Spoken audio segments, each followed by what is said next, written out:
चक्षुरुन्मिलितं येन तस्मै श्रीगुरुवे नमः। श्रीचैतन्य मनोभीष्टं स्थापितं येन भूतले स्वयं रूप कदा मह्यं ददाति स्वपदान्तिकम्। वन्देऽहं श्रीगुरु श्रीयुतपदकमलं श्रीगुरुं वैष्णवांश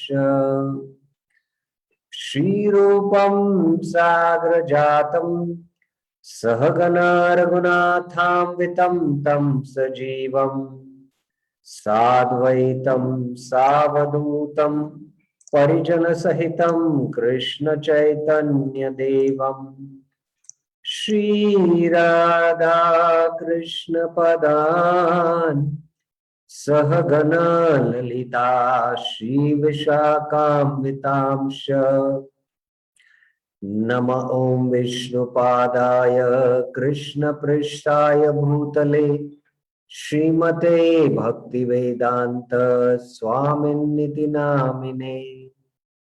नमस्ते सारस्वते देवे गौरवाणी प्रचारिणे निर्विशेष शून्यवादी पाश्चात्य देशतारिणे। हे कृष्णा करुणा सिंधु दीनबंधु जगत्पते गोपेश गोपिका कांत राधा कांत नमस्तुते।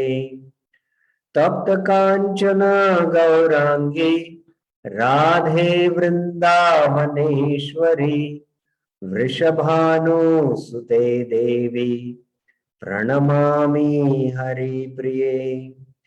वाञ्छाकल्पतरुभ्यश्च कृपा सिन्धुभ्येव च पतितानां पावनेभ्यो वैष्णवेभ्यो नमो नमः। जय श्री कृष्ण चैतन्य प्रभु नित्यानंद श्री अद्वैत गदाधर श्रीवासादि गौर भक्त वृंद। हरे Krishna Krishna Krishna Hare Hare Hare Ram Ram Ram Hare Hare. Hare Krishna. So welcome to the Bhakti Shastri course. Today we were beginning with a very important course as part of the Bhakti Shastri. We will be beginning the study of the nectar of devotion, which is by Rupa Goswami, titled as Bhakti Rasamrita Sindhu in Sanskrit. So today we will just briefly look into what is Bhakti Rasamrita Sindhu, look into a little bit of the preface of Bhakti Rasamrita Sindhu. We will begin today our study of preface. And I will also introduce how we will be studying this Bhakti Rasamrita Sindhu today. So let us first begin by going through some norms for this classes, just as a reminder to all the devotees. So we will be having this class interactive. So kindly, again, it is my request, those who have good fast internet speed connection, to keep the audio on, but mute the, keep the video on and mute the audio. I will be again discussing some few points or some few slides, and I will pause for questions from the participants. So we will have this interactive session. If at all in the discussion you have a question, you raise your hand. I might not take the question immediately until I finish the discussion. After I finish the discussion, I might take the question. So kindly you can hold on for some time, even if while we are having the discussion, if you have some question, you can hold for some time. but usually certain concepts or certain slides I'll be discussing and then only asking for questions. And for asking questions, please use the raise hand button and don't use the chat box. Kindly avoid using the chat box. Only if the audio is not clear, then please use the chat box. Now, I will be showing PPTs as well as reading the original textbook, The Nectar of Devotion, especially the preface and little bit introduction. Then I will be discussing direct verses of Nectar of Devotion. This I will introduce you later on, how we will be doing it. I will be directly showing on the PPT the verses of Nectar of Devotion. Whereas Prabhupada has paraphrased these verses in the form of summary study. And whatever Prabhupada has also mentioned some additional points in a summary study, I will be including that in the PPT. So our study of Nectar of Devotion is more directly the verses of Bhakti Rasamrita Sindhu composed by Rupa Goswami. And I will explain this in the next few slides. It is best if you can be on your laptop for the discussion for focus study. Kindly be situated in a calm, cool room of yours so that there is no distraction. Avoid the mobile camera because it is small. There are disturbances like calls coming in and you moving up and down. So that causes a lot of disturbance, especially if your mobile camera is on. Then for me also it is a disturbance. So kindly avoid this. And I guess I have all your email addresses and WhatsApp numbers. We are in the group. So I will be sending PPTs as we finish these discussions for your study. Also, if you all can keep your summary study of Nectar of Devotion, Prabhupada's compilation of this book with you always while we are discussing this. At the same time, you can have a pencil to mark down or note down some points which I'll be explaining you so that it will later on help you while you study the Bhakti Rasamrita Sindhu.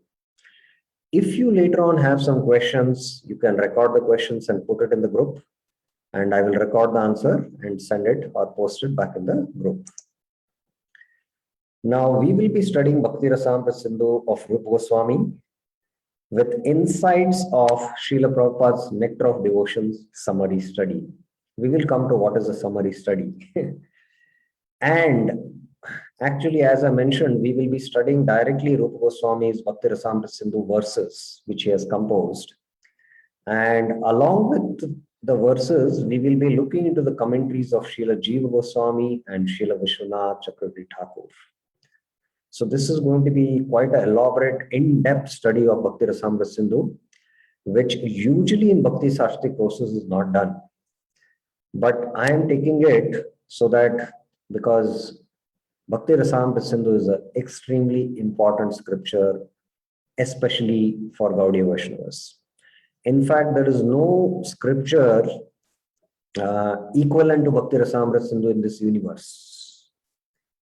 In fact, Bhakti Rasamrita Sindhu is not available in Vaikuntha also because it is the science of rasa. And this science of rasa, which is only found in Braj Bhakti, it is revealed to us by Rupa Goswami. So that is why we will be going into the commentaries of Srila Jiva Goswami and Srila Vishwanath Chakravarti Thakur while we study the Bhakti Shastri Bhakti Rasamrita Sindhu. Now, Bhakti Rasamrita Sindhu was composed by Srila Rupa Goswami. And Srila Jiva Goswami, who is called as our Siddhanta Acharya, he was assisting Rupa Goswami in the form of, doing menial service of getting the palm leaves. Rupa Goswami is composing, and he was like his editor, in fact. So you can imagine the scholarship of Rupa Goswami, because he is our Rasik Acharya, and then Jiva Goswami. And both together took 17 years to compose this literature, Bhakti Rasamrita Sindhu. And Jiva Goswami was directly assisting Srila Rupa Goswami, wrote a commentary on Rupa Goswami's Bhakti Rasamrita Sindhu. And that commentary is called as Durgama Sangamani Tika. Durgama means that which is difficult, very, very difficult. Like this material world is also called as Durga. Durgama Sangamani Tika. Tika means commentary. Sangamani means resolving it. So in English, the commentary of Rupa Goswami, Jiva Goswami is called as resolving the difficult. Because the science of rasa is presented by Rupa Goswami, which is of Golok. And it is not a easy science. You can understand that Rupa Goswami himself took 17 years for composing this. And Jiva Goswami, through his commentary, has resolved the inner deep meaning of Rupa Goswami's Bhakti Rasamrita Sindhu. So that is why he titled his work as Durgama Sangamani Tika. Now, Vishwanath Chakravarti Thakur also wrote a commentary to the Bhakti Rasamrita Sindhu, and that is in the 17th century. And his commentary, I'm not able to recollect what is the name of his commentary. I'm just looking for. It is Saragrahi something. Let me see. Yes, it's here. Bhakti. Yeah, Durgama Sangamani Tika, resolving the difficult. And Bhakti Sara Pradarshini Tika. Bhakti Sara means essence of Bhakti. Pradarshani means revealing. Darshani means darshan, to reveal. Pradarshani Tika. So, two most stalwart acharyas in our Gaudiya Parampara, that is Jiva Goswami and Vishwanath Chakravarti Thakur, have written commentaries on the Bhakti Rasamrita Sindhu. In fact, without the two commentaries, it is not impossible, in fact, for us to understand Bhakti Rasamrita Sindhu. Now, why then Prabhupada did not write a commentary and he gave us a summary study, that we will come to very quickly. So these two commentaries is what we will be studying in our Bhakti Shastri course. Now, Rupa Goswami, in his introduction to his commentary, he glorifies this work of Bhakti Rasamrita Sindhu. And he says, obsessed by a desire to benefit all the devotees of the Lord, the esteemed author, Srila Rupa Goswami, compiled this remarkable work, the scripture called Bhakti Rasamrita Sindhu, using the rasa presented in Srimad Bhagavatam, which appeared within the lotus bud of his heart. Now, what is Jiva Goswami saying also is a little difficult to understand. Of course, this is very clear, obsessed by the desire to benefit all the devotees of the Lord, the esteemed author Rupa Goswami compiled this work, Bhakti Rasamrita. Now, using the rasa presented in Srimad Bhagavatam, what does this mean?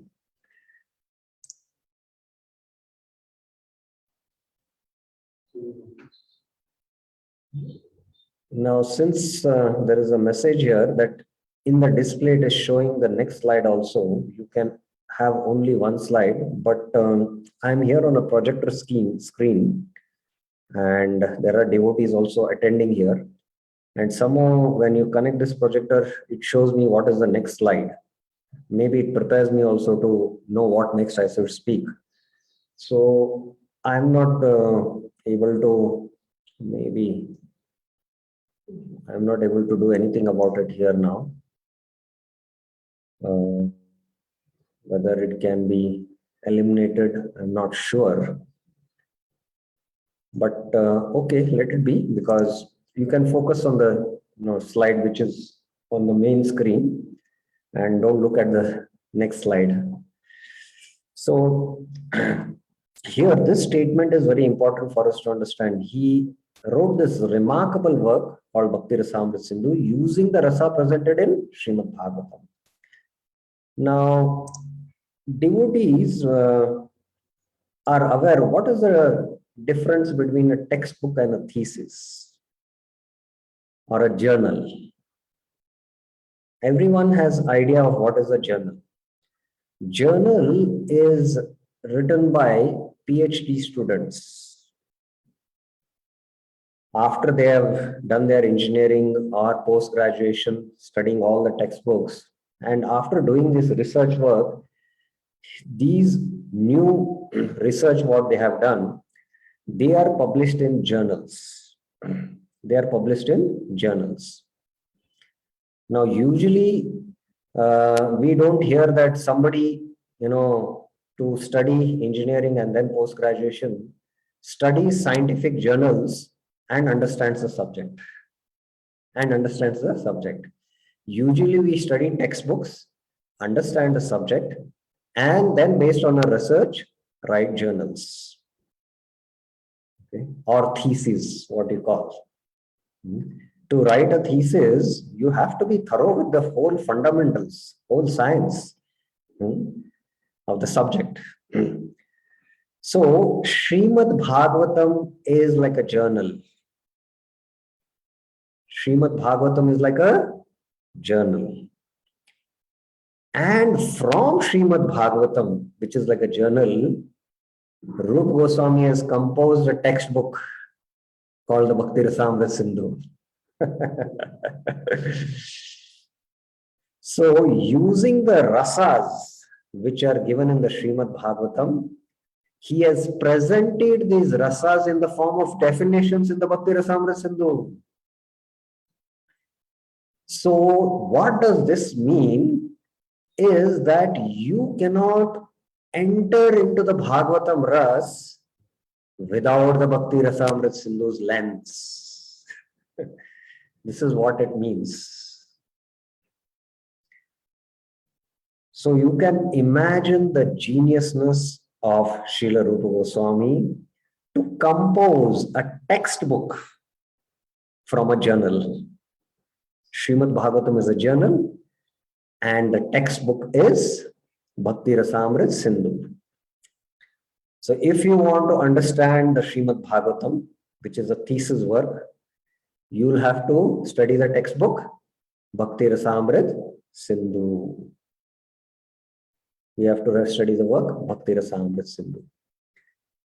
Now, I don't want to go elaborate into that whole science of how he has derived the rasas from the Srimad Bhagavatam in the form of textbook of Bhakti Rasamrita Sindhu. Later in our discussion, I will quote some verses from the Bhagavatam and show how from the Bhagavatam he has derived rasas and defined and given definitions in the Bhakti Rasamrita Sindhu.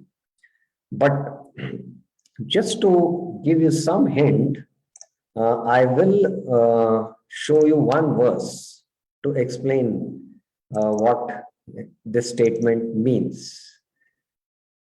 So I will show you one verse what it exactly means.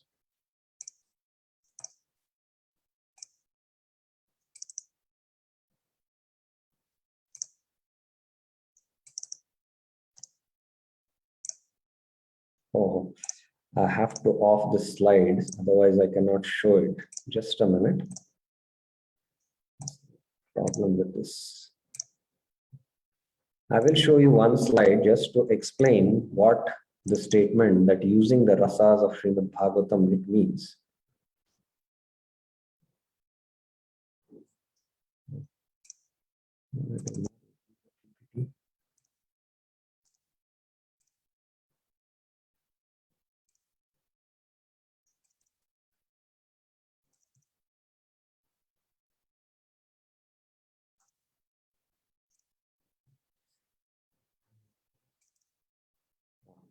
has opened. Just a minute.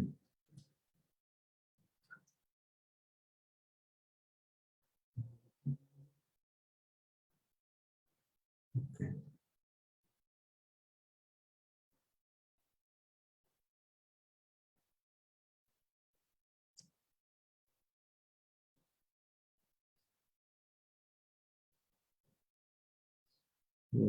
Okay.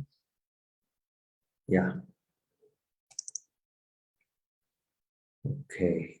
So kindly pay little attention now here. Now we have studied the Upadesh Amrit, the nectar of instructions. And in that, we had come across Raganuga Bhakti in text 8. And we said that Raganuga Bhaktas follow the Ragatmika Bhaktas, that are the eternal associates. Now, Ragatmika Bhaktas are of two types, Kama Rupa and Sambandha Rupa. It's very clear here in the verse. So the Kama Rupa refers to the gopis who are in Madhurya Ras. The Sambandha Rupa refers to others, like in Vatsalya, Sakya and Das. That is the difference between Kama Rupa and Sambandha Rupa. Now, after explaining, now where is this proof of these types of Ragatmika Bhakti, of Kama Rupa and Sambandha Rupa? Rupa Goswami quotes Srimad Bhagavatam. So this is what I meant, that he has extracted from the thesis of Srimad Bhagavatam the rasas of the rasas from the Srimad Bhagavatam. He has extracted in the form of definitions as textbook as Bhakti Rasamrita. So he has defined what is Kama Rupa Ragatmika Bhakti by giving the definition and giving reference from Srimad Bhagavatam. Kama Dvesha Bhaya Sneha Yatha Bhakteshwara Mana Avesha Tad Agham Hitva Bahavas Tad Gatingata. So he says that Kamat Dvaisha Bhayat Sneha. He says these are different ways in which one can somehow fix his mind on Krishna. One is Kam, out of lust. Dvesh. Dvesh refers to hatred and Bhayat. And then Sneha refers to affection. Now, if we read this verse, we cannot understand which types of bhakti he is speaking. The Srimad Bhagavatam, which bhakti he is speaking, which kind of bhakti is this? But Rupa Goswami mentions that Kama refers, as it is mentioned in the next verse, Gopya Kamat Bhayat Kamso Dveshat Chaidadyo Nripa Sambandhat Vrishnaya Sneha Yuyam Bhaktya Vayam Vibhu. He says Gopya Kamat. So here he is referring to the gopis who are in the Madhurya Ras. They attain Krishna by Kam. And this, he says, is Kama Rupa Ragatmika Bhakti. So you can understand now he is going to define the definition of Kama Rupa Ragatmika Bhakti based on the Srimad Bhagavatam, Gopya Kama. Bhayat Kamso, since it is unfavorable, Kamsa is in fear, always thinking about Krishna. It is not favorable. It is not regarded as bhakti.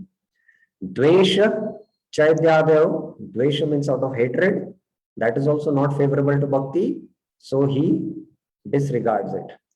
Then Sambandha Vrishnaya.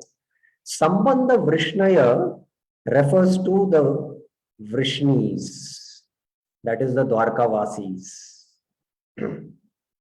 But Rupa Goswami says it refers to the Vrajvasis.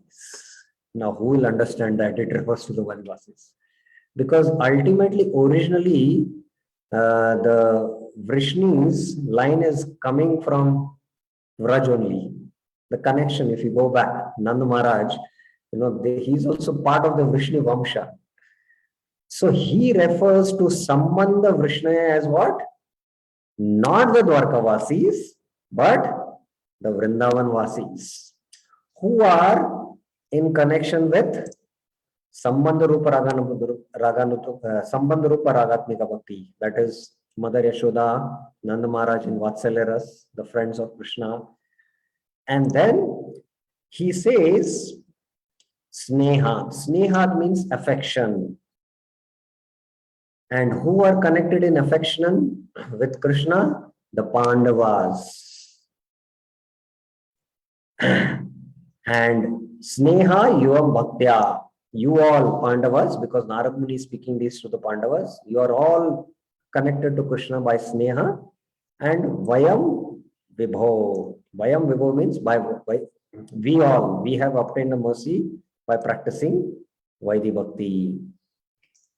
So, Vrishnaya Yuyam, like that. So, here we can understand from this verse that Rupa Goswami has defined these different rasas, the definition of Ragatmika Bhakti, the definition of Kama Rupa Ragatmika Bhakti, the definition of Sambandha Rupa Ragatmika Bhakti, based on the Srimad Bhagavatam, based on the rasas presented in the Srimad Bhagavatam. How would you have understood that which type of rasa is given in this verse?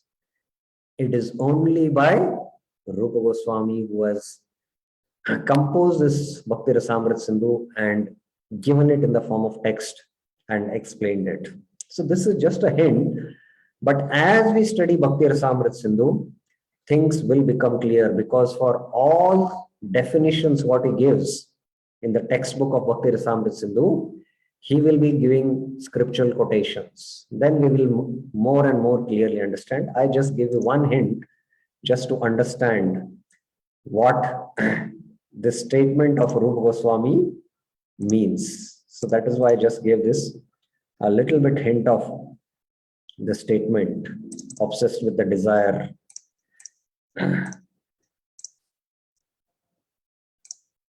So what is Bhakti Rasamrita Sindhu? We can understand. It is a work called Bhakti Rasamrita Sindhu using the rasa presented in Srimad Bhagavatam. So this is how Jiva Goswami glorifies Bhakti Rasamrita Sindhu. Now let us come to about nectar of devotion. What is nectar of devotion? The nectar of devotion is not a translation of Bhakti Rasamrita Sindhu. I mean this nectar of devotion of Srila Prabhupada. It is a summary study. It is just a summary study. What are the advantages of a summary study? Comparing nectar of devotion text to verses of the Bhakti Rasamrita Sindhu, it is evident that Srila Prabhupada gave his dictations while simultaneously consulting the commentaries, just as he did in Srimad Bhagavatam and Bhagavad Gita.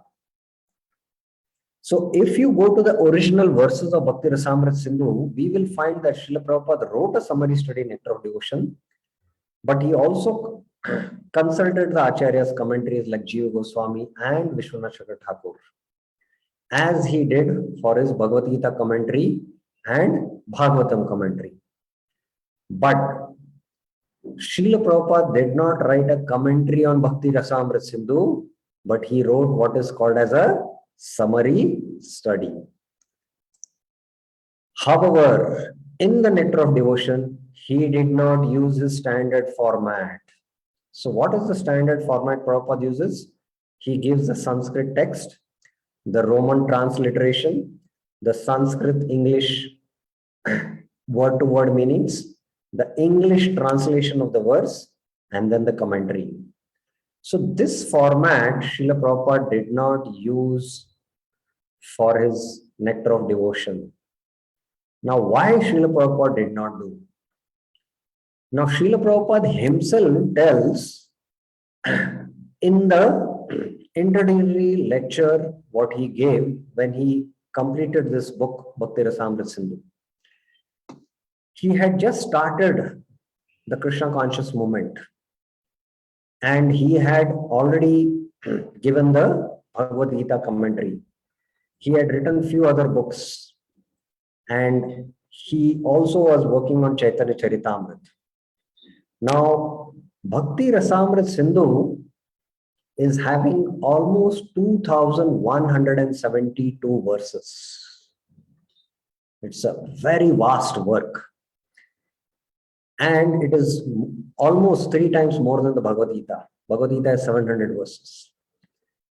Now, Prabhupada first thought it wise to give a summary study because this is the most important book for Gaudiya Vaishnavas. So he wanted to present the entire science of devotion to his disciples who were practicing Krishna consciousness. It was an emergency.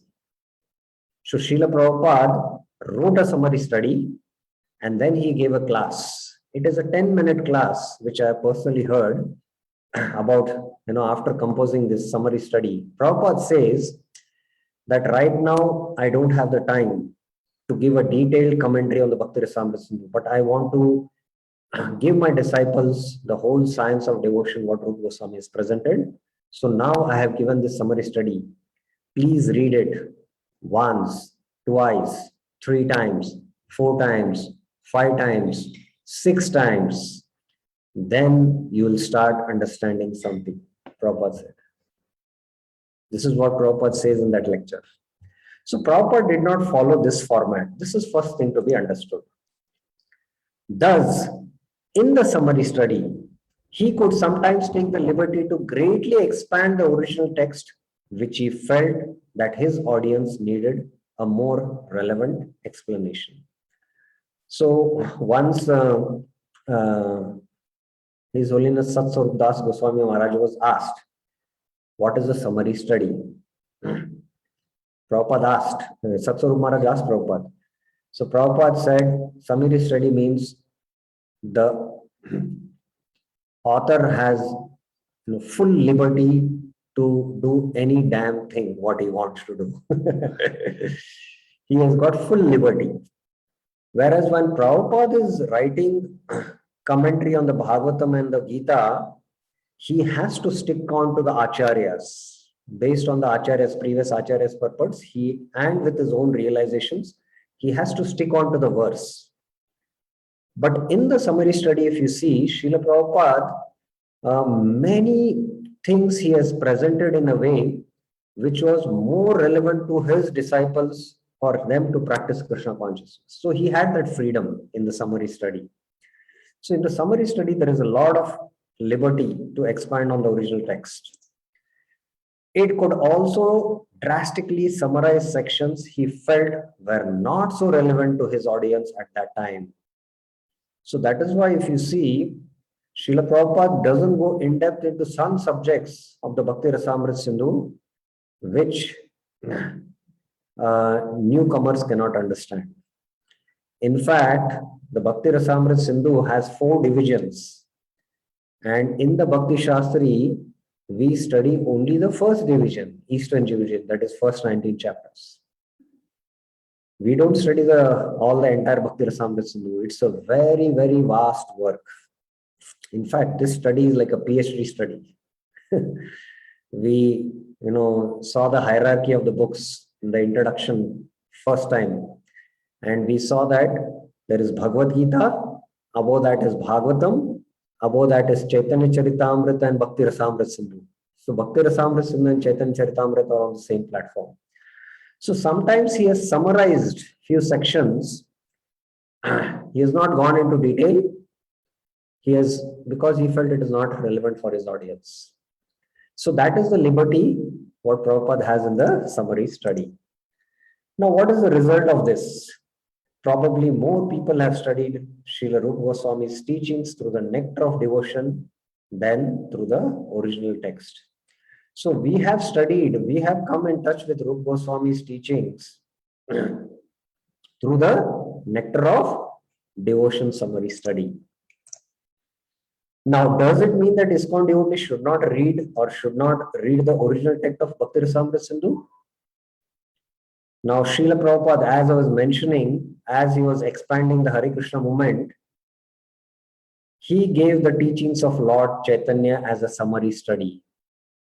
He gave the teachings of Lord Chaitanya because he wanted to introduce his disciples to the most important teachings of Lord Chaitanya. And there in the teachings of Lord Chaitanya, the most important conversations are Rup Samvad, Sanatan Samvad, Ramanand Samvad, Prakashanand Sarvam Samvad, Sarvam Om Bhattacharya Samvad. The most philosophical parts, Prabhupada extracted from the Chaitanya Charitamrita and gave it in the form of a summary study called the Teachings of Lord Chaitanya. Although Srila Prabhupada gave the summary study, but later on he gave the Chaitanya Charitamrita, a comprehensive commentary based on the same format, the Bengali verse, the English transliteration, and then the word-to-word meaning, translation, commentary. Srila Prabhupada wrote Krishna book. That is also a summary study of the 10th canto. But also subsequently he gave Srimad Bhagavatam, a comprehensive commentary text by text. Similarly, Srila Prabhupada, as in his introductory lecture, he says, right now I don't have the time to write a comprehensive commentary on the Bhakti Rasamrita Sindhu. That's why I am giving you as an emergency the NOD summary study. So Prabhupada knew that his disciples later on would translate the Acharya's commentaries and it will be available. And today, His Holiness Bhanu Swami Maharaj has translated the commentaries of Vishwanath Chakravarti Thakur and Srila Jiva Goswami. Thus, to fully appreciate Bhakti Rasamrita Sindhu, one requires a complete translation of the text and commentaries. TLC is very good, that is Teachings of Lord Chaitanya, but it is not a replacement for Chaitanya Charitamrita. Krishna book is also very good, but it is not a replacement for the 10th canto of the Srimad Bhagavatam. Similarly, Srila Prabhupada's summary study is very good for beginners to understand the science of devotion. That is why Prabhupada in that lecture, he said at least 6 times you should read. And in fact, I remember many years back when I started reading the Bhakti Rasamrita Sindhu, I read once, twice, 3 times. I just could not understand and follow what is happening. But as a part of sadhana, I was reading and reading, and slowly, things became more clear. The understanding became more clear. And later on, Dhanurdhar Swami Maharaj wrote what is called as the Waves of Devotion. The Waves of Devotion is a study of the nectar of devotion, analyzing Srila Prabhupada's nectar of devotion. So with the Waves of Devotion book, we could further understand the nectar of devotion. And now the Acharya's commentaries book is available. And now we can in-depth or more clearly understand Srila Prabhupada's nectar of devotion summary study. Thus, in our course, we will refer to the original text wherever necessary. So we will be referring to the original text of Bhakti Rasamrita Sindhu, as well as whatever Prabhupada has mentioned points. Now, this is regarding a brief why we are studying the Bhakti Rasamrita Sindhu original work text, the glory of Bhakti Rasamrita Sindhu. Now, I will now take the contents of Bhakti Rasamrita Sindhu. Anyone has any questions regarding anything now, up till now we have discussed?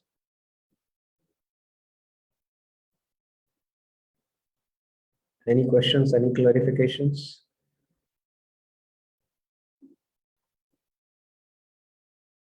Okay. So then we will begin with the contents of Bhakti Rasamrita Sindhu. Now, as the title refers, Sindhu means an ocean. And this ocean is what? Bhakti Rasa Amrita. It is an ocean of the Bhakti Ras. And this Ras is what? It is Amrit. It is eternal spiritual Rasa. So as the title goes, it is the ocean of the Bhakti Ras. And just like an ocean, like the Atlantic Ocean or the Pacific Ocean, just like an ocean has 4 divisions, the north, south, east, and west. So Srila Rupa Goswami has divided this Bhakti Rasamrita Sindhu into divisions. Vibhaga. Vibhaga means divisions. So the first ocean is the Purva Vibhaga, the eastern division. And he has titled this as Bhagavad Bhakti Bhed. varieties of devotional service. That is from introduction to chapter 19. And this is what we will be studying as a part of Bhakti Shastri. So this is the Purva Vibhaga, the eastern division. Now, Rupa Goswami has gone clockwise. Then he has given what is called as the Dakshina Vibhaga. The Dakshin Vibhaga refers to the southern division. It is called as Samanya Bhagavad Bhakti Ras, general symptoms of transcendental mellow. And in your Bhakti Rasamrit's Nectar of Devotion summary study, it is chapters 20 to 34. I will give you that when I show you the Veda base. The next division is Paschima Vibhaga. From eastern, he goes to south and then western division. He says this as Mukhya Bhakti Ras, primary loving relationships, chapter 35 to 44. And then there is the Uttara Vibhaga, Gauna Bhakti Ras, indirect loving relationships, chapter 45 to 51. Now, just like in an ocean, as it is divided into four waves, four divisions, now in the ocean there are waves. There are waves we see in the ocean. So, Rupa Goswami, these waves, he called them as laharis. Laharis means different waves. So, in his Purva Vibhaga, he has four waves. Samanya Bhakti, general description. This is introduction to chapter 1. Sadhana Bhakti, that is practice. It is chapters 2 to 16. And Bhava Bhakti, that is chapter 17 and 18. And Prema Bhakti as pure love of Godhead, chapter 19. So this is what we will be studying as part of Bhakti Shastri. So the eastern division, there are four waves. In the western division, in the southern division, that is what was titled as Samanya Bhagavad Bhakti Ras. There are five waves. There is the overview of rasa given, which is a very deep science. We will be introducing in our preface this overview of rasa a little bit. There is Vibhava, Anubhava, Satviki Bhav, Vibhichari Bhav, and Stahi Bhav. Now, these are the five laharis in the southern division. The western division, that is the Paschima Vibhaga, has also five waves. And these five waves are the five rasas. Mukhya Ras. Mukhya Ras. Shanta, Dasya, Sakya, Vatsalya, and Madhurya. The northern division, Uttara Vibhaga, has secondary rasas. We know that there are 7 Gauna rasas. Laughter, astonishment, chivalry, compassion, it is, anger, fear, ghastliness. Then there are 2 chapters, which is how these rasas, some rasas are compatible. Like Krishna's friends, they are sakas, and they make joke with Krishna. So Hasyaras. So Hasyaras and Sakyaras go together. So there is mixture allowed. It is allowed. Now, for Mother Yashoda, she has natural compassion for Krishna. So Karuna Ras is compatible with Vatsalya Ras. So like that, there is Rasabhas. Rasabhas means incompatibility of rasas. So what are compatible and incompatible are mentioned in 2 chapters. If this science of rasa is difficult to understand, we can understand that while having sweet rice, we will not mix salt in it and have. You will not get the taste of sweet rice, right? Once I remember in the temple, there was I think today is Ekadasi, and the Dwadashi feast breaking was there. And the cook, I don't know, out of ecstasy, he had made the sambar. In the sambar, he had put gulab jamuns and he was serving it. So how can I have gulab jamun with the sambar? Gulab jamun is sweet. Sambar is, tikka. So it is incompatible. So like that, the mixture of mellows and distorted mellows is being discussed. As I was mentioning that in the Eastern Division, Purva Bhavaga, there are 4 waves. And this is part of our Bhakti Rasamrit Sindhu. Samanya Bhakti, overview of Bhakti. Second wave is Sadhana Bhakti, Vaidhi and Raganuga. Third wave is Bhava Bhakti. And fourth wave is Prema Bhakti. So this is what we will be studying in the Bhakti Rasamrit Sindhu. Now, this also I have now coming back to the only Eastern Division. In the Eastern Division, yes. Now, I'm showing this slide. Kindly have a note. Look. Now here you can see Prabhupada's table of contents of the Bhakti Rasamrit Sindhu. There's introduction. Then first chapter is characteristics of pure devotion. And then like that, till 19 chapters I mentioned is what? Eastern Division. And there are 4 waves. Then 20 to 34 is 34 is Southern Division. And then 35 to 44 is Western Division. And then the Rasas, Gauna Rasas, which begin from Hasya, laughing. 251 is the Northern Division. So now let us go, because we are only studying chapters up till 19, let us go into the little detail of how this, divisions of Samanya Bhakti, Sadhana Bhakti, Bhava Bhakti and Prema Bhakti is there. I have again presented in the chart. You can have a look here. Now this you can mark it in your notebooks, in your textbooks if you want. I have done the marking right away in the slide only. So you can have a look here. Now the introduction and the characteristics of pure devotional service is first wave, that is Samanya Bhakti. Now the preface is what Prabhupada has written, which we will be studying quite in detail, the preface. Prabhupada has given his preface to his summary study. Rupa Goswami has not written any preface. So introduction is definition of pure devotional service, which Prabhupada also mentions in the introduction. We will be studying that.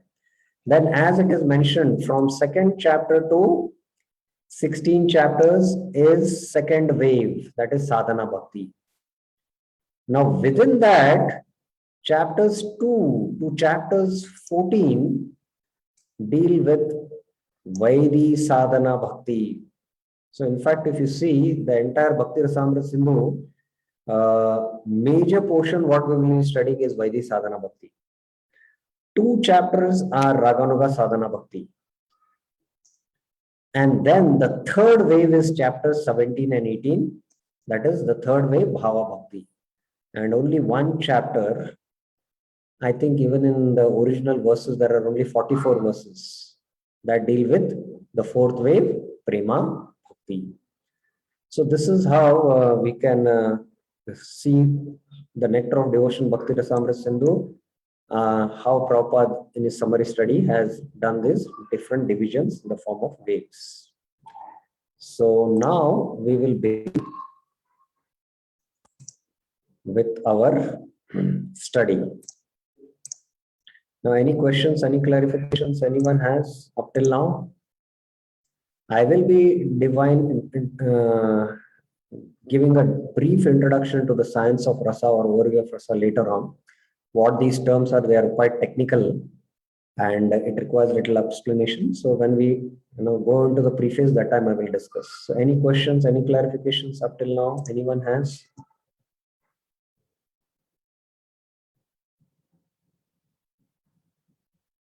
Okay. So now let us. Now in the part 1, that is Eastern Division, first wave, We will be studying the preface of Bhakti Rasamrita Sindhu. This is what Prabhupada has given in his Nectar of Instruction summary study. The Bhakti Rasamrita Sindhu begins with the first verse, which is called as the Akhila Rasamrita Murti. So this is from where Rupa Goswami begins his work, and that also we will study. After defining the Akhila Rasamrita Murti, then there are some other verses which deal with the Granth Vibhag, and then Rupa Goswami defines pure devotional service, the definition of Uttama Bhakti, and then the characteristics of pure devotional service. And after that, what are the qualifications for one to take a bhakti? How this bhakti can be understood? Few verses he mentions, and that's how the entire first wave we finish our discussion. So these are the four important themes in the first wave. Okay, so now let us go to preface. Today we will begin with the preface. We will try to study only paragraphs 1 to 5. Now I will just show you the preface in the book itself. Prabhupada dedicates this book to the 6 Goswamis of Vrindavan who are glorified by Srinivas Acharya. Nana Shastra Vicharaneko Nipuno Shadharma Samstapako. And then he begins the preface. Now, preface, you can see this is paragraph 1, 2, 3, like this, 4, 5. Now, paragraphs 1 to 5, there is a brief history. There's a brief history which is being mentioned. That is paragraphs 1 to 5. Then paragraphs 6 to 8, Srila Prabhupada gives the meaning of the term Bhakti Rasamrita Sindhu, which we will be seeing tomorrow. And then Prabhupada in paragraphs 9 to 13 mentions Krishna consciousness is the perfection of loving propensity. The propensity to love is there in every jiva. He elaborates that on that theme, and how this loving propensity, when it's reposed on Krishna, then we attain perfection. So that is one theme from paragraphs 9 to 13. So that is what is there in the preface. Now, as I mentioned in the brief history, there are 5 paragraphs. Paragraph 1 speaks about the history of Rupa Goswami, his meeting with Lord Chaitanya. So let us go through the preface now. The Prabhupada is making it very clear right in the beginning. The Nectar of Devotion is a summary study of the Bhakti Rasamrita Sindhu. So now we have some idea what is a summary study, which is written in Sanskrit by Srila Rupa Goswami Prabhupada. So actually there is a Sanskrit composition of the work of Rupa Goswami, and Prabhupada is saying that Nectar of Devotion is summary study of that. He was the chief of the 6 Goswamis. Rupa Goswami, that's why he's called as the Rasika Acharya. He is the leader among the 6 Goswamis, who were the direct disciples of Lord Chaitanya Mahaprabhu. When he first met Lord Chaitanya, Srila Rupa Goswami Prabhupada was engaged as a minister in the Mohammedan government of Bengal. He and his brother Sanatan were then named Dabir Khas and Sakar Malik, respectively. And they held responsible posts as ministers of Nawab Hussain Shah. So this history is all there in the Chaitanya Charitamrita. I will not go in detail. At that time, 500 years ago, the Hindu society was very rigid. And if a member of the Brahmana caste accepted the service of a Mohammedan ruler, he was at once rejected from the Brahmana society. That was the position of the 2 brothers, Dabir Khas and Sakar Malik. They belonged to the highly situated Saraswat Brahmana community, which hailed from South Karnataka in Karwar, it is said. But they were ostracized due to their acceptance of ministerial post in the government of Hussain Shah. It is the grace of Lord Chaitanya that he accepted these 2 exalted personalities as his disciples, and raised them to the position of Goswamis, the highest position of Brahminical culture. So Chaitanya Mahaprabhu accepted them as disciples and raised them as to the highest position of a Goswami. And Goswami is the highest level of a Brahmanical position. Similarly, Lord Chaitanya accepted Haridas Thakur as his disciple, although Haridas happened to be born in a Mohammedan family, and Lord Chaitanya later made him the Acharya of the chanting of the holy name, Namacharya. Hare Krishna, Krishna Krishna, Hare Hare, Hare Rama, Rama Rama, Hare Hare. So Prabhupada just briefly explains what is the summary study of the Bhakti Rasamrita Sindhu, and after mentioning it is the Sanskrit work of Rupa Goswami, he starts explaining about the two Goswamis, how they were ministers in Nawab Hussain Shah's government, and later on when they met Chaitanya Mahaprabhu, he elevated them to the post of Goswami. Now Prabhupada in paragraph 2 mentions what is Lord Chaitanya's universal principle. What is the universal principle of Lord Chaitanya? Let us go to paragraph 2. Lord Chaitanya's principle is universal. Anyone who knows the science of Krishna and is engaged in the service of the Lord is accepted as being in a higher position than a person born in a family of a Brahmana. So Prabhupada, there are two examples here given how Rup and Sanatan, although they were in Brahmana family, they were ostracized, but yet Chaitanya Mahaprabhu accepted them as Goswamis and gave the title Goswamis. Haridas Thakur was from a Mohammedan family, and yet he was made the Namacharya. So Chaitanya Mahaprabhu, what he did, it is based on universal principles that anyone who knows the science of Krishna, he is more higher than a Brahmana. Now, where is this mentioned in the scriptures? Where is it mentioned in the scriptures? Kiva Vipra Kibanasi Shudra Keno Noy Ei Krishna Tattva Veta Sei Guru Hoy. Whether one is a Brahmana, a sannyasi, or a Shudra, regardless of what he is, Shudra Keno Noy, he can become a spiritual master. Sei Guru Hoy, if he knows the science of Krishna. Ei Krishna Tattva Veta. So the criteria is whether one is a Brahmana, one is a Kshatriya, one is a Vaishya, one is a Sutra, one is a Sapach, it doesn't matter. If he knows the science of Krishna, he is qualified to become a Guru. He is a Goswami. So this is a principle Chaitanya Mahaprabhu by which he elevated Rupa and Sanatan and Haridas Thakur. Now in the Padma Purana also it is mentioned, Satkarma Nipuno Vipra Mantra Tantra Visharada Avaishnavo Guru Nasyat Vaishnava Swapacho Guru. A scholarly Brahmana, expert in all the subjects of Vedic knowledge, Mantra Tantra Visharada, Satkarma Nipuno Vipra, is unfit to become a spiritual master without being a Vaishnava or expert in the science of Krishna consciousness. A Vaishnava Guru na Swat. But a person born in the family of a lower caste can become a spiritual master if he is a Vaishnava or Krishna conscious. Vaishnava, Swapacha, Guru. A Swapacha also can become a Guru if he is a Vaishnava. So this is a principle by which is a universal principle which Prabhupada, which Chaitanya Mahaprabhu accepted from the scriptures and elevated them.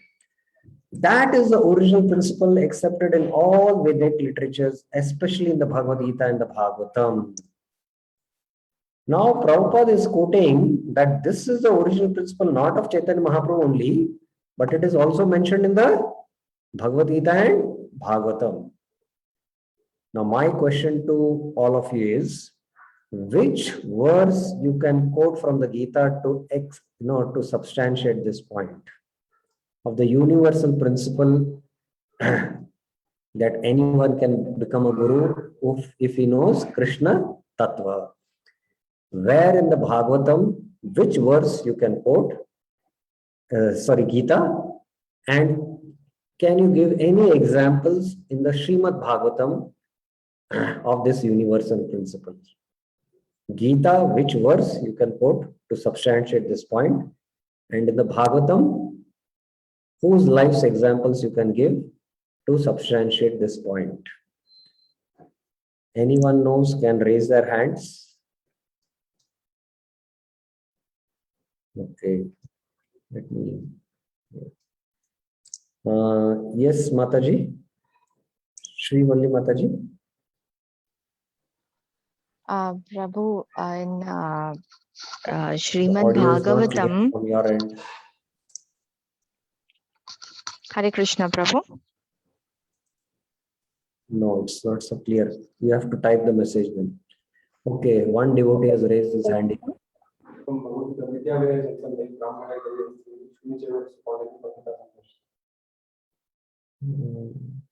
Where it is mentioned that he knows Krishna Tattva there, and he is qualified to be a guru. Prabhuji is quoting here 5.18 in the Bhagavad Gita, Vidya Vinay Sampanya. That might not directly refer. Anyone else has any examples in the Bhagavatam where somebody was coming from very low background, from a material sense, born in a low background, but he was a spiritual master? Any examples from the Bhagavatam? Yes, now there are some hands. Mohan Rupa Sham Prabhuji.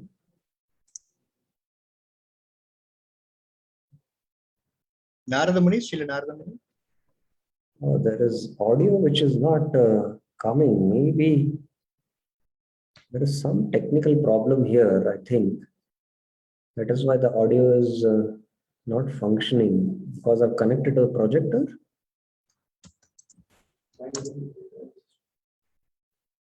Yeah, y'all can hear me, but I'm not able to hear y'all.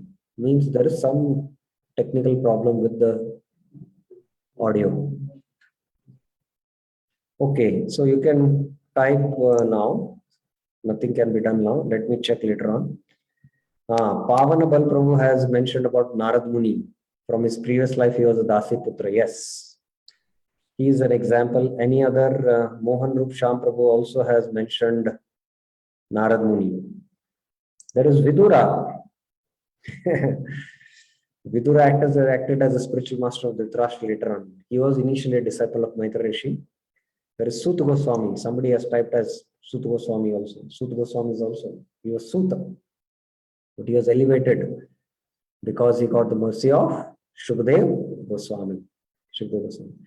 Now, Bhagavad Gita, it is a little difficult, I knew, to quote for you all the verses. Now, here I have referred. Na sato vidyate bhava, na bhavo vidyate sata, uboyor api drushtanta, tvanayos tattvadarshibhi. Now, you cannot directly refer that.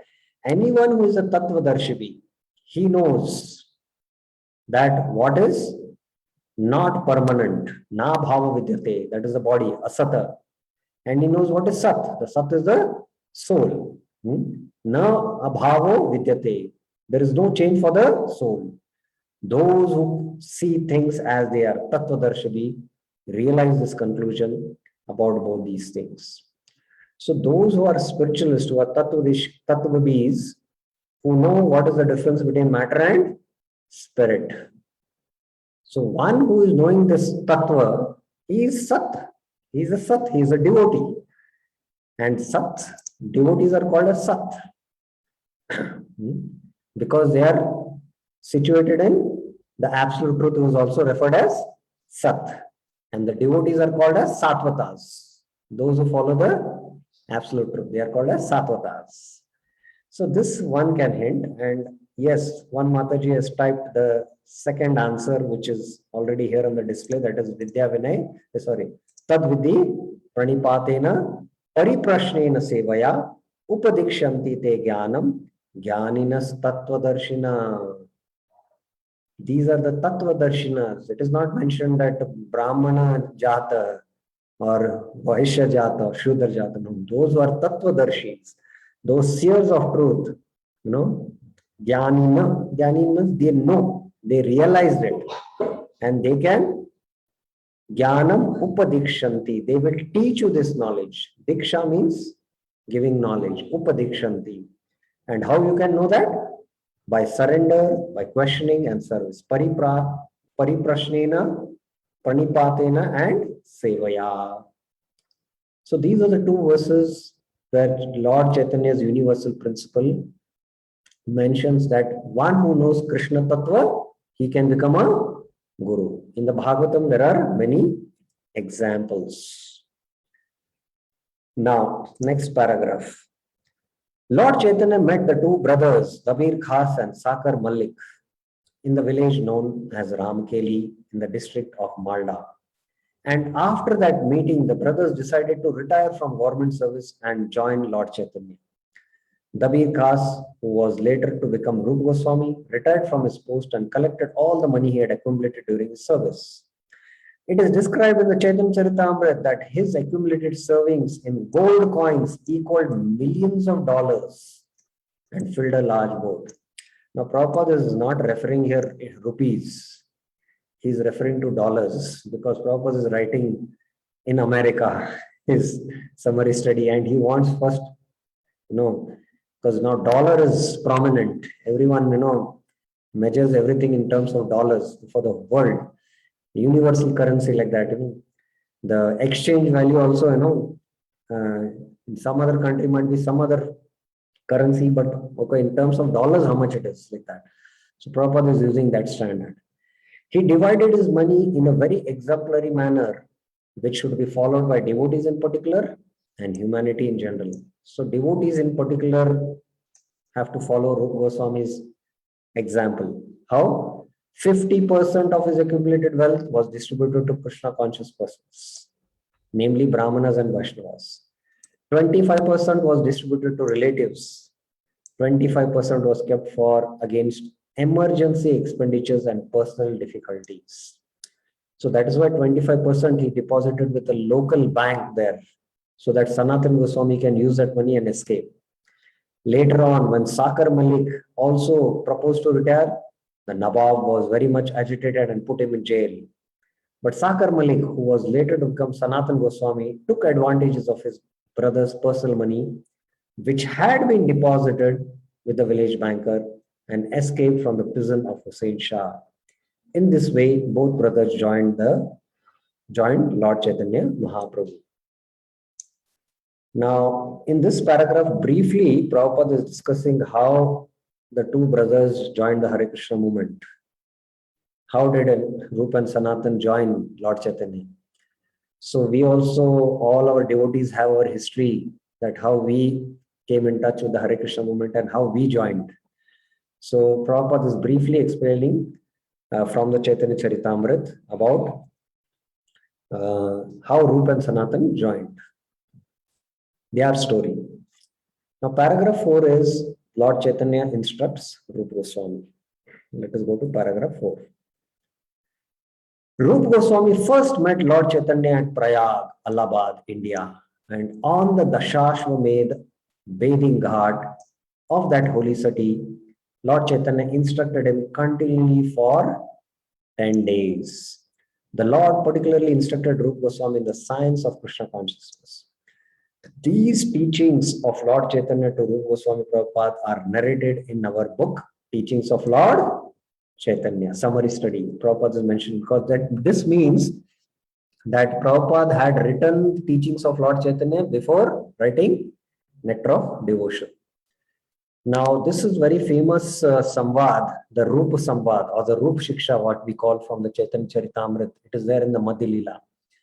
In fact, Chaitanya Mahaprabhu had gone to Vrindavan visit, and he was returning back from Vrindavan, and here Rupa Goswami had escaped and ran away to join Chaitanya Mahaprabhu or the Hare Krishna movement. And both of them met in the Dashashwamedh Ghat, that is at Prayag. And there, Chaitanya Mahaprabhu instructed Rupa Goswami Actually, the whole synopsis of the Bhakti Rasamrita Sindhu is there in the Chaitanya Charitamrita.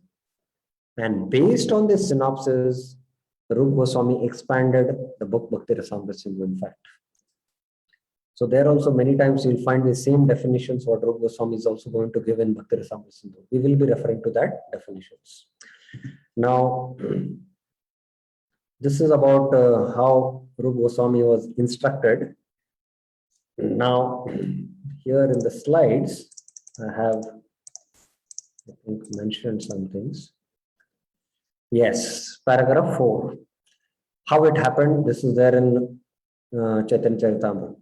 Loka bhida bhaya prabhu dashashvamedeyan Rupa Gosaira Shiksha Karana Shakti Sancharya. Now, due to the great crowds in Prayag, Loka bhida bhaya, because Chaitanya Mahaprabhu, wherever he went, thousands and thousands of people were gathering. So, what Chaitanya Mahaprabhu said, because of the fear of the crowds, he went to a place called as Dashashvamed Ghat. Prabhu Dashashvamed Yan. It was there that the Lord instructed Rupa Goswami, Rupa Gosaira Shiksha Karan. So Rupa Shiksha we call, and empowered him in the philosophy of devotional service. Sakti Sancharya. What was that? Krishna Tattva, Bhakti Tattva, Rasa Tattva Prant, Shabha Shikhaila Prabhu, Bhagavata Siddhant. Chaitanya Mahaprabhu taught Shabha Shikhaila. What? Rupa Goswami, the ultimate limit, the prant or the pinnacle or the summit. What? Krishna Tattva, truth about Krishna. Bhakti Tattva, the truth about devotional service. And the truth about transcendental mellows culminating in the conjugal love between Radha and Krishna. Rasa Tattva. So here Prabhupada is directly indicating that the Gaudiya Vaishnavas, especially following Chaitanya Mahaprabhu, have come to give us the highest rasa in the form of Madhurya Ras. Prabhupada in his translation itself is indicating, because he gave the Rasa Tattva, which was the ultimate summit, Prant. Finally, he told Rupa Goswami about the ultimate conclusions of Srimad Bhagavatam, Bhagavata Siddhant. In fact, all this Tattva, Krishna Tattva, Bhakti Tattva and Rasa Tattva, they were based on the conclusions of Srimad Bhagavatam. Shri Rupa Prabhu Shakti Sancharila Sarva Tattva Nirupene Pravina Karila. By entering the heart of Rupa Goswami, Shri Rupa Hridaya, Shri Chaitanya Mahaprabhu, Prabhu, empowered him to ascertain properly the conclusions of all truths. Sarva Tattva Nirupane. He made him an experienced devotee whose decisions correctly agreed with the verdicts of the disciplinic succession. Pravina Karila. Now, Prabhupada's translation of Pravina Karila, what is Pravina Karila? What does mean you're expert in some subject? Whatever you take decisions, those decisions are based on Shastra. So, decisions correctly agreed with the verdicts of the disciplinic succession. So, that is what Prabhupada says, Pravina Karila. So, when a devotee understands Shastras and takes his decisions in his life based on Shastras, he becomes expert. That is what is Shakti Sanchar. Then we can understand in that devotee's heart, the Shakti is Sancharit. Thus, Rupa Goswami was personally empowered by Sri Chaitanya Mahaprabhu, Shakti Sancharila. Just like Rupa Goswami is empowered by Chaitanya Mahaprabhu, our empowerment will come when we study the Shastras and take decisions in our life based on Shastras. Now, last paragraph we will take up today. Later, Srila Rupa Goswami Prabhupada elaborated the teachings of the Lord with profound knowledge of revealed scriptures and authoritative references from various literatures. Srila Srinivas Acharya describes in his prayers to the 6 Goswamis that they were highly learned scholars, not only in Sanskrit, but also in foreign languages such as Persian and Arabic. They very scrutinizingly studied all the Vedic scriptures in order to establish the cult of Sri Chaitanya Mahaprabhu on the authorized principles of Vedic knowledge. The present, Krishna conscious movement is based on the authority of Srila Rupa Goswami Prabhupada. Even in the preface to Nectar of Instruction, Prabhupada says the Krishna conscious movement is conducted under the supervision of Rupa Goswami. Again, Prabhupada is emphasizing here. So we are following in the footsteps of Rupa Goswami. So Srinivas Acharya has spoken about the qualification of the 6 Goswamis in the Shad Goswami Ashtaka, Shri Shad Goswami Ashtaka. Nana Shastra Vicharane Kanipano Sadharma Samstapako Lokanam Hitakarino Tribhuvane Manyo Sharanya Karo Radha Krishna Padara Vinda Bhajana Nande Namattaliko Vande Rupa Sanatano Raghuyugo Shri Jiva Gopalako. I offer my respectful obeisances one day unto the 6 Goswamis, namely Shri Rupa, Sanatana, Raghunatha Bhatta, Jiva and Gopal, who are very expert, Nipano, in scrutinizing all the revealed scriptures, Nana Shastra Vicharaniko, with the aim of establishing the eternal religious principle, Shad Dharma Samstapako, for the benefit of all human beings, Lokanam Hitakarino. Thus, they are honored all over the 3 worlds and they are worth taking shelter of. Tribhuvane Manyo Sharanako, because they are absorbed in the mood of the gopis and are engaged in the transcendental loving service of Radha and Krishna. Radha Krishna Padarvinda Bhajananandena Mattaliko. They are completely absorbed or intoxicated in the mood of the gopis to serve Radha and Krishna. Now, regarding the scholarship of the 6 Goswamis, Kaviraj Goswami mentions in the Adi Lila, in the Madhya Lila, it is not Adi Lila, it is in the Madhya Lila 19th chapter. Vrindavaniya Rasakeli Varta Kalena Luptam Nija Shakti Ukta Sancharya Rupe Vetanot Punasa Prabhur Vedo Prag Ivaloka Shrishtim. Before the creation of this cosmic manifestation, Prag Ivaloka Shrishtim, the Lord enlightened the heart of Lord Brahma with the details of creation and manifested the Vedic knowledge. Prabhur Vidho. Prabhu is Lord, Vidho means Brahmaji. In exactly the same way, the Lord, Punasa, being anxious to revive the Vrindavan pastimes of Lord Krishna, Vrindavaniyam Rasakeli Vartam, the beautiful, loving exchanges of the pure devotees with the Lord in Vrindavan, impregnated the heart of Rupa Goswami, Sancharya Rupa Vetanot, with spiritual potency, Nija Shakti Mukta. By this potency, Rupa Goswami could revive the activities of Krishna in Vrindavan, almost lost to memory, Kalena Luktam. In this way, he spread Krishna consciousness throughout the world. Now, kindly read this last statement of the translation. What is Prabhupada saying this? And kindly note and tell me what is Prabhupada trying to say in this last statement of this translation. In this way, he spread Krishna consciousness throughout the world. Kindly raise your hand or type in the chat box because the audio is not working for some reason.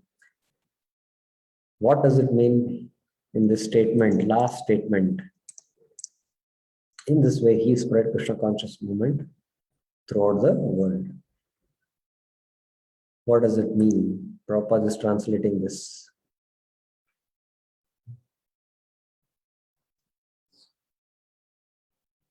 Anyone can try it out. What does it mean? Or you can raise your hand and then type. Let me try once again whether the audio is working. Yeah, maybe. Yes. Mataji is saying that Srila Prabhupada, let me try with the audio earphones. Yes, I'm able to hear now. Okay. So there is one answer. Srila Prabhupada says that this Krishna consciousness was spread by Rupa Goswami. Okay. Okay. Ratna Mataji, what is your answer regarding this? What is Prabhupada trying to say?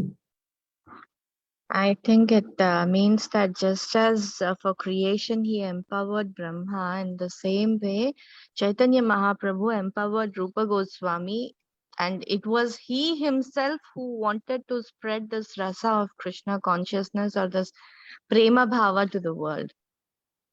Okay. Now So I'll he- again I'll repeat my question. Kindly hear carefully. Prabhupada is saying in this statement, in this way, he spread Krishna consciousness throughout the world. Rupa Goswami spread Krishna conscious movement throughout the world. Prabhupada is saying that. Now, actually, in the verse, there is no mention of, that Rupa Goswami spread the Krishna conscious movement in the world.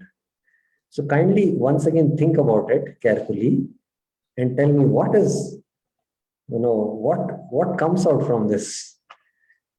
Kindly think about it a little bit. There are two more hands now. Let me give chance to Mohan Lal Prabhuji.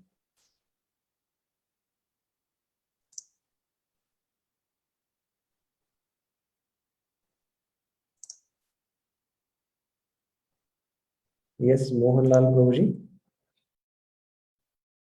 I have unmuted you. Hare Krishna Prabhuji. Prabhuji, this what I understand is this, that what we are getting knowledge from the senior devotees or these acharyas, so what we learn, so we have to spread also this for preaching. Okay, but please look at and read the statement. Prabhupada saying that he spread the Krishna conscious movement all over the world. In this way, he spread the Krishna conscious movement all over the world. So, yes, let me hear Mohan Rup Sham Prabhuji.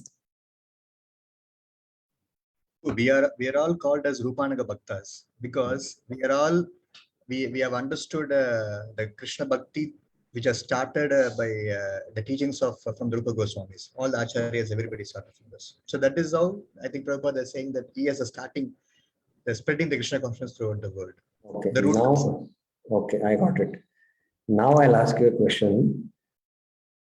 Who spread the Krishna conscious movement all over the world? First, tell me, who spread the Krishna conscious movement all over the world? You mean either Rupa Goswami or Prabhupada? No. Who actually spread the Krishna conscious movement all over the world? Srila Prabhupada. Yes. But whom Prabhupada is giving credit to? Rupa Goswami. Rupa Goswami. So we can understand the humility of Srila Prabhupada. Although it is Prabhupada who spread the Krishna conscious movement all over the world. Nobody will come to know about Goswamis or Lord Chaitanya. It is Prabhupada who spread, the Krishna conscious movement all over the world, but he is giving credit to Rupa Goswami. This is the humility of the Acharya. So this is the humility of the. In fact, if you remember in our preface study, the first statement when he said the Krishna conscious movement is conducted under Rupa Goswami, actually we know that the whole Krishna conscious movement was conducted by Prabhupada. It is he who conducted and spread the Krishna conscious, but he is giving credit to Rupa Goswami. So all the acharyas in our Guru Shishya Parampara follow this, that they are always, they say that they are servants of Rupa Goswami, and Prabhupada is having that mood. Although it is not there in this translation, but how Prabhupada is, expanding in his translation the mood. In this way, he spread the Krishna conscious movement all over the world. This is how he's glorifying. Yes. Srila Goswami. Okay, Prabhupada, everyone is answering. Now, further glory of Rupa Goswami. This is a very beautiful glorification of Rupa Goswami, which we had also seen, but Priya Swarupe Daita Swarupe Prema Swarupe Sahajadi Rupe Nijanurupe Prabhure Karupe Tatan Swarup Tatan Rupe Swavilasa Rupe. Indeed, Srila Rupa Goswami, whose dear friend was Swarup Damodar, Priya Swarupe.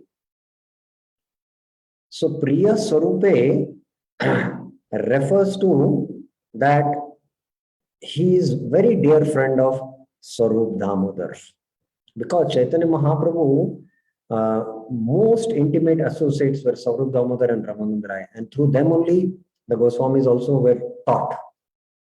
That is what Prabhupada also gives the explanation, that he is very dear friend of Swarup Damodar.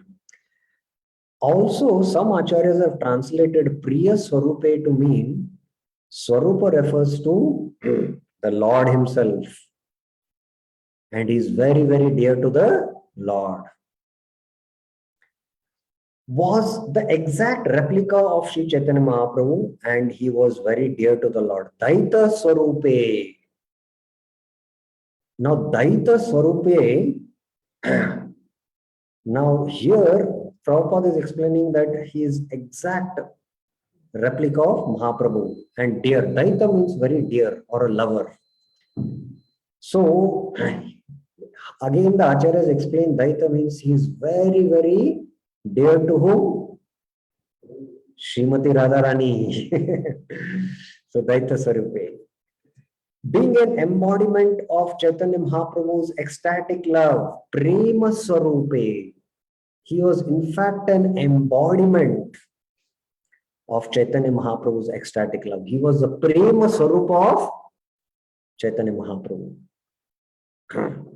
Just like Radha Kund is the liquid form of Srimati Radharani's love, similarly the embodiment of Radha and Krishna love was the body of Rupa Goswami. Rupa Goswami was naturally very beautiful, Sahaja Abhirupe. Now, Rupa Goswami to look also was very beautiful. He was in fact exactly like Chaitanya Mahaprabhu to look. And another sense, in a deeper sense, beauty is when we have love for God in the heart. That is real beauty. And this beauty can attract others. So in that sense, Rupa Goswami was very beautiful to look, but his real beauty was that he had love for Radha and Krishna. And that's why Sahaja Abhirupe. He carefully followed the principles enunciated by the Lord. Nijanurupe. He followed. Anurupa means, Anu means to follow. He followed carefully Chaitanya Mahaprabhu. And he was competent person to explain properly the pastimes of Lord Krishna. Savilasa Rupe. Swavilas means the pastimes. Vilas means the pastimes performed by Radha and Krishna. He manifested that to this world. Vrindavana Rasakeli Varta. Shri Chaitanya Mahaprabhu, Prabhu, expanded his mercy to Rupa Goswami, Rupe, just so that he could render service by writing transcendental literatures. Tatana Rupe. Tatan means he composed teachings or writings based on Chaitanya Mahaprabhu's teachings. So that's how there is glorification of Rupa Goswami. Now in the next line, it is mentioned that we are followers of Rupa Goswami. And this we had seen in our nectar of instructions, Rupanuga. Rupa, Anu and Ga, followers in the footsteps of Rupa Goswami. Why? Because Rupa Goswami has established the innermost desire of Chaitanya Mahaprabhu's heart in this world. Shri Chaitanya Manobishtam Stapitam Yena Bhutale Swayam Rupa Kadamayam Dadati Swapadantikam. it is only for our guidance that Rupa Goswami prepared his book Bhakti Rasamrita Sindhu, which is now presented in the form of Nectar of Devotion. Persons engaged in the Krishna conscious movement may take advantage of this great literature and be very solidly situated in Krishna consciousness. Now, usually the preface is written by the author to mention the purpose why he is writing a book. That is what is the meaning of a preface. Now, here Prabhupada in his preface is saying that I am giving you this nectar of study so that you can study this book and become solidly situated in Krishna consciousness. So that's how Prabhupada completes a little bit about the brief study of Rupa Goswami. Now, the next part of the preface theme is from paragraph 6 to 8, the meaning of the term Bhakti Rasamrita Sindhu, which we will see tomorrow. This and this paragraph, this theme, we will see tomorrow our discussion. And then we will finish our preface study. After we have completed preface, then we will go to verse by verse study of Rupa Goswami's Sanskrit text with Acharya's commentaries and Prabhupada, what he has given insights in his Nectar of Devotion summary study book. All three we will be discussing. Any questions, any clarifications anyone has up till now? Okay. Harinam Sankirtan Prabhuji has. Yes, Prabhuji? Hare Krishna Prabhu, Dandavat Pranam. Yes. Prabhu, you mentioned in the beginning that there are 4 fundamentals required for studying any subjects. So I would like to know what are these 4 fundamentals? 4 fundamentals? Yeah. I did not say 4 fundamentals. There are 4 divisions of this book of Bhakti Rasamrita Sindhu. I see. Okay. Maybe I wrongly understood, Prabhu. Yeah, there are 4 divisions of the book. This is where we had discussed this. The 4 divisions. There is the Eastern Division, Purvi Vibhag, Dakshan, Southern, All right. Paschima, Western, and Uttarna.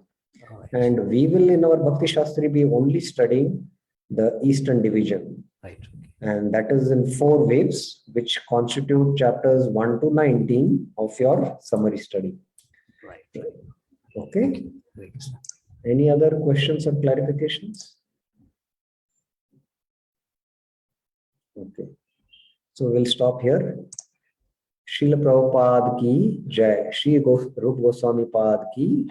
Shri Bhakti Rasamrita Sindhu ki jai. Hare Krishna.